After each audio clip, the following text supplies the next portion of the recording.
อะไรเนาะสบายดีเนาะมื้อนี้ก็มีโอกาสที่จะมารีวิวปืนลมให้เบิ่งเนาะแล้วมื้อนี้จะมารีวิวอยู่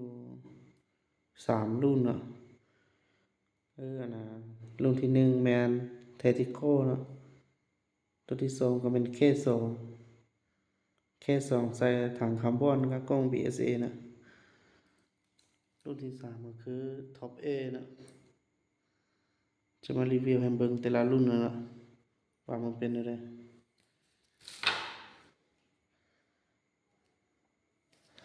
ตัวนี้เป็น Tactical เนาะ Tactical เป็นงาน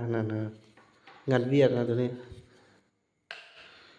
Tactical ใส่ถังคาร์บอนกล้อง BSA ตัวนี้เป็นกล้อง BSA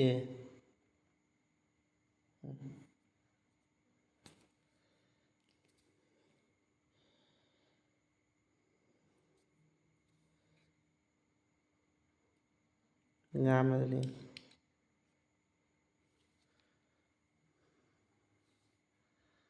เรานี่เป็นเรา50นะฐานนี้เป็นฐานคาร์บอน 0.5 ตัวนี้0.5วาล์วตัวสีดำนี่วาล์วตัวของเทศนะตัวนี้ดีสุดเลยวาล์วตัวนี้เราเป็นเรา50เนาะยาว50 เซนเบาๆนะตัวนี้นะ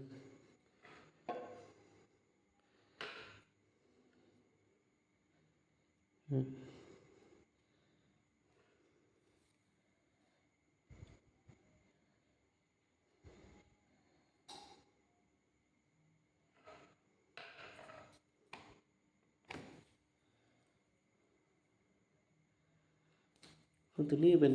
แค่2เนาะแค่2ใส่วาล์วปรับนอกถังคาร์บอนกล้อง BSA ละตัวนี้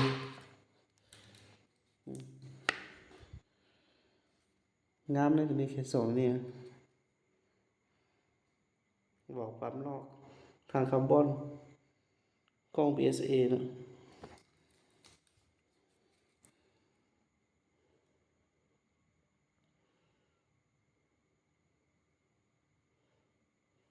นี่เป็นสัญลักษณ์เคส2นี่เนาะนี่สัญลักษณ์เคส2 FSA การเคส2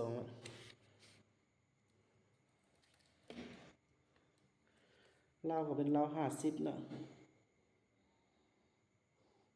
พับไทยนี่สามารถดึงขึ้นดึงลงได้นะตามที่เฮามักนะ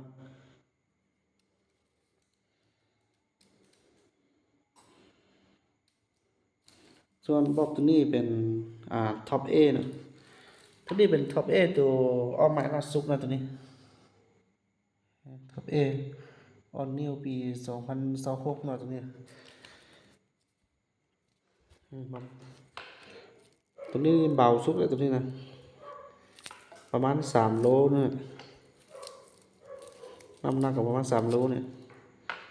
เข้าปลาสบายตัวนี้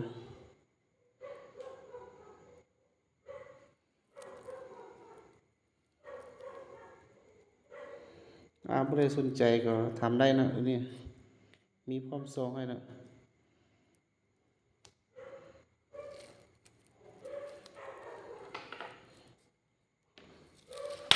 สำหรับ MC ก็มีเนาะแต่ว่าบ่ได้เอามารีวิวผู้ใดมัก MC ก็ทำได้เลย